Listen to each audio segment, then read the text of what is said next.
Hello everyone, तो कैसे हैं आप लोग। मैं उम्मीद करता हूँ आप सब बढ़िया होंगे। सो गाइस, आज हम बात करने वाले हैं नारुतो के 10 अमेजिंग फैक्ट्स के बारे में, जिसे सुनने में शायद तुम्हें मजा आने वाला है। तो वीडियो में एंड तक बने रहना। चलो वीडियो को शुरू करते हैं। Fact number 1। अब जैसे कि हर नारुतो फैन जानता है कि रामेन नारुतो का फेवरेट फूड है। अगर वो चाहे तो ब्रेकफास्ट, लंच और डिनर में रामेन ही खाए, जिस वजह से नारुतो इचिराकु रामेन का लॉयल कस्टमर भी बन गया। इतना तो सबको पता ही है। But do you know guys, Naruto का नाम जापानीज फूड नारुतो माकी पर बेस्ड है, जो कि टॉपिंग्स को कहा जाता है, जिसे रामेन में डालकर खाते हैं। उसके मिडिल में रेड या पिंक कलर्स के कुछ स्पाइरल डिजाइन होते हैं। अब खाया तो है नहीं, वरना टेस्ट भी पता होता। बाय द वे, तुम्हें रामेन गाय पसंद है तो वीडियो को लाइक करो।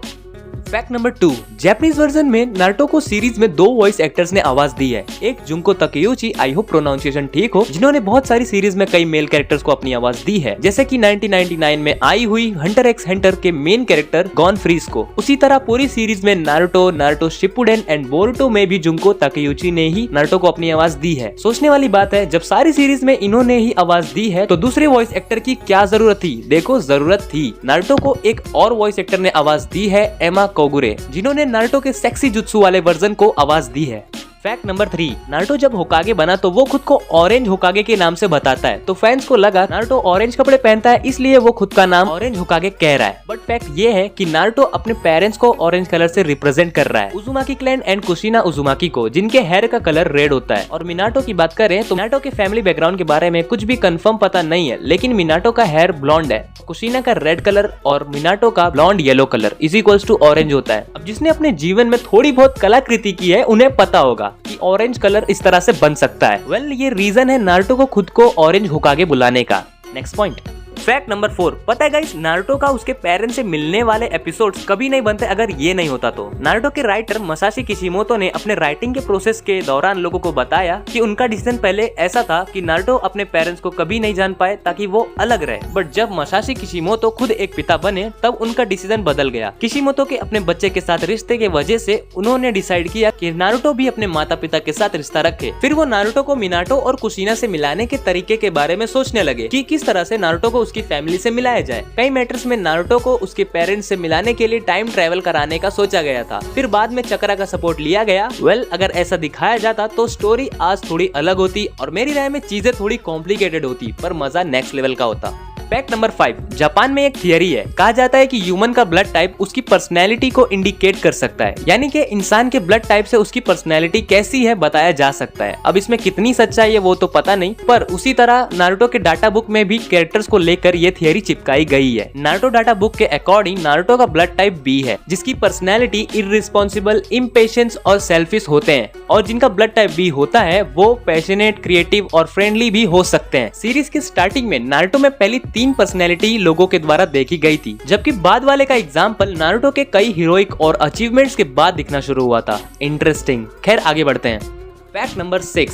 सीरीज में नारुतो को शुरू से ही साकुरा पर क्रश था, पर साकुरा को सास्के के लिए फीलिंग्स थी और हिनाटा को नारुतो पर क्रश था। और इन फ्यूचर नारुतो के साथ हिनाटा की शादी हुई भी, जिनका सन बोरुतो एक फोकल पॉइंट बन गया नेक्स्ट सीरीज के लिए। साथ ही सास्के और साकुरा की भी एक बेटी हुई। बट जितने भी लोग नारुतो को काफी पहले से देख रखे हैं, उनको हमेशा से ये लगता था कि एंड देन साकुरा के साथ नारुतो की वेडिंग होगी। और उन फैंस में से मसाशी किशिमोतो के एक बहुत करीबी को भी यही लगता था, और वो करीबी कोई और नहीं, उनकी वाइफ थी। उसके बाद जब मसाशी किशिमोतो 2015 में न्यूयॉर्क के कॉमिक कॉन में दिखाई दिए, तो उन्होंने the last Naruto the movie Naruto had fallen for Hinata को रिवील किया। यहाँ तक कि उनकी वाइफ भी सरप्राइज हो गई। उनकी वाइफ को ये ठीक नहीं लगा। फिर किशिमोतो ने अपनी वाइफ को शांत कराने के लिए ये कहा कि वो हिनाटा को तुम्हें देख के बनाए हैं, जबकि रियलिटी में उन्हें साकुरा की पर्सनैलिटी अपनी वाइफ से मिली थी।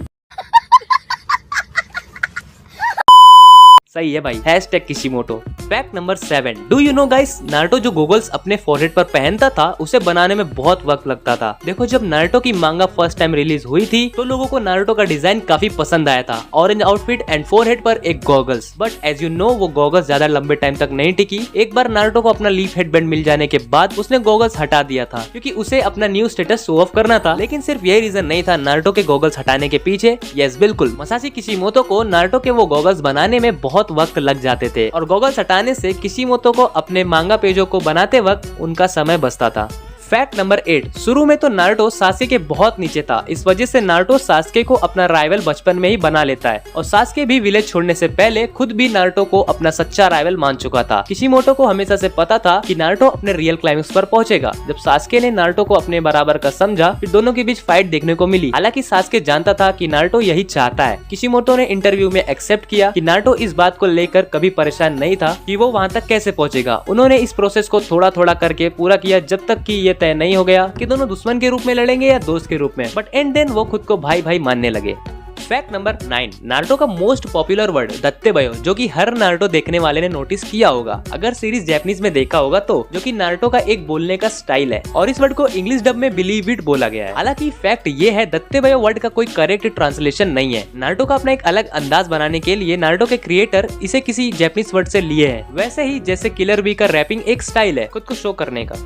फैक्ट नंबर 10, देखो जर्मनी एक ऐसी कंट्री है जहां वीडियो गेम्स, मूवीज और एनिमेशंस पर बहुत ही स्ट्रिक्ट सेंसरशिप लगाने का रूल है और यही सेम रूल नारुतो की सीरीज पर भी लागू है, जहां निंजा के ब्लेड एनिमेशन से हटा दिए हैं। जब आप जर्मन डब देखते हो तो ब्लेड फाइटिंग सीन्स ऐसे लगते हैं जैसे कैरेक्टर्स हवा में लड़ रहे हो। ये कई मैटर्स में काफी अजीब भी लगते हैं। अच्छा है भाई, हमारे यहाँ इस तरह के समझदार लोग नहीं रहते हैं। अब यार अगर यहाँ तक के वीडियो देखे हो तो मैं तुम्हें कहना चाहूंगा thank you very much. Comment में सिर्फ इस थैंक यू का रिप्लाई लिख देना। सो गाइस, इस वीडियो के लिए इतना ही। अगर तुम्हें वीडियो अच्छी लगी हो तो प्लीज एक लाइक करते जाना और अगर तुम्हारे ग्रुप में एनिमे रिलेटेड फ्रेंड्स हैं तो उन्हें भी इस वीडियो को शेयर करो। और एक लास्ट चीज, आई होप इन फ्यूचर हम और अच्छे कंटेंट लेकर आए, तो चैनल को सब्सक्राइब भी कर सकते हो। मिलते हैं किसी और वीडियो में।